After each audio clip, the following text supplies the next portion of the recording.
अगले सवाल को देखते हैं। If 3 toys are sold at the cost price of 4 toys of same kind, ठीक है, the profit will be A 25%, B 33 1/3%, C 66 2/3%, D 50%, ठीक है। तो यहाँ पे क्या कह रहा है, 3 toys are sold means 3 toys का selling price cost price of 4 toys के बराबर है, ठीक है।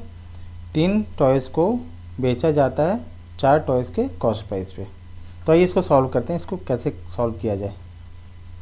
तो यहाँ पे देखिए 3 टॉयज़ का सेलिंग प्राइस कितने के बराबर है, 4 टॉयज़ के कॉस्ट प्राइस के बारे में, ठीक है, बराबर। तो इन क्वेश्चंस को आप एक काफ़ी तरीक़ों से कर सकते हैं, एक दो तरीके मैं आपको बता देता हूँ, ठीक है। तो यहाँ पे हम कॉस्ट प्राइस कुछ भी मान सकते हैं, ठीक है, कॉस्ट प्राइस आप यहाँ पे कुछ भी मान सकते हैं। तो यहाँ पे मैं कॉस्ट प्राइस 3 मान रहा हूँ, ठीक है। तो यहाँ पे आपके लिए कॉस्ट प्राइस क्या मानना ईजी रहेगा जिससे आपका सॉल्यूशन जल्दी हो। तो यहाँ पे आप हमेशा कॉस्ट प्राइस को मानिए 3, जो आपके इस तरफ है, ठीक है। 4 CP है, यहाँ 3 SP है।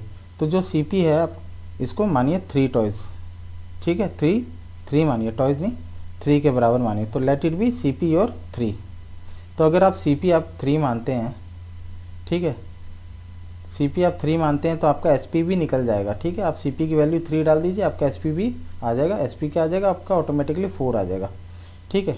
तो आप सिंपली या तो आप SP को यहाँ से डायरेक्ट 4 मान लीजिए और CP को यहीं से डायरेक्ट 3 मान लीजिए, ठीक है, क्योंकि आपका लेफ्ट हैंड साइड और राइट हैंड साइड सेटिस्फाई होना चाहिए, ठीक है। कोई भी इक्वेशन को सॉल्व करने के लिए 3 टॉयज़ इंटू SP अगर आप 4 मानेंगे और CP आप 3 मानेंगे तो आप देखिएगा 3 इंटू 4 यहाँ पर 12 आ रहा है इक्वल टू के साइन के लेफ्ट में, और इधर भी 12 आ रहा है, तो आपकी सेटिस्फाई हो रहा है। तो आप SP और CP कुछ भी मानिए, आपका मीन्स इक्वल टू के दोनों तरफ सेम आना चाहिए, ठीक है।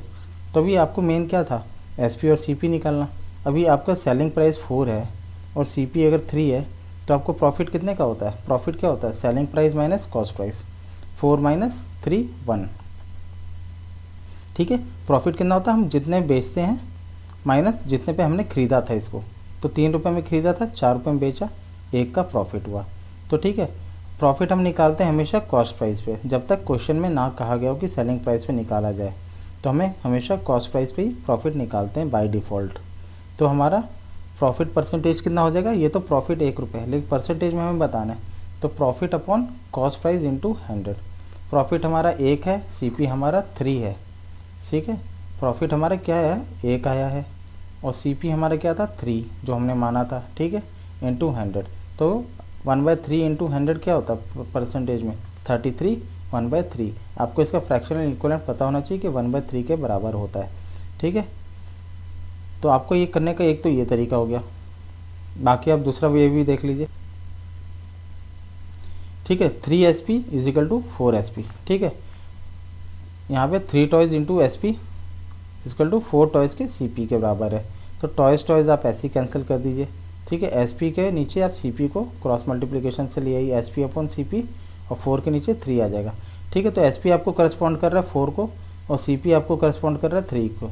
तो ये पिछले मेथड वाले ज़्यादा सिंपल ही हो गया है कि आप सामने सामने की वैल्यू को SP और CP मान लीजिए। SP आपका 4 हो गया, CP आपका 3 आ गया, बाकी आपकी कहानी सेम रही, ठीक है। प्रॉफिट आपको 1 मिल जाएगा, 4 माइनस 3। परसेंटेज आपको सिमिलरली 1/3 इंटू 100, 33 1/3 परसेंटेज, ठीक है। या तो आप हमेशा याद रखिए इन क्वेश्चंस को करने के लिए SP के साथ वाली ये जो वैल्यू है 4 माइनस 3 आप हमेशा ऊपर रखिए, और SP के साथ वाली वैल्यू हमेशा नीचे रख दीजिए अगर आपको एग्जाम में जल्दी फटाफट करना है। तो अगर 3 SP is equal to 4 CP है तो 4 माइनस 3 जो न्यूमेरिकल वैल्यू आपका 1 अपॉन SP के साथ वाली वैल्यू क्या है 3, आप नीचे 3 में रख दीजिए इंटू 100, ठीक है। आपके आंसर फटाफट आ जाएगा। लेकिन लॉजिकली करने का वे ये है जो आप ये देख रहे हैं, ताकि आपसे कोई पूछे कि आप क्या कह रहे हैं या क्या कर रहे हैं तो आपको पता होना चाहिए कि SP और CP में क्या अंतर आ रहा है, ठीक है। उम्मीद करता हूँ आपको समझ में आया होगा। लाइक शेयर सब्सक्राइब और देखते रहिए। Thank you for watching.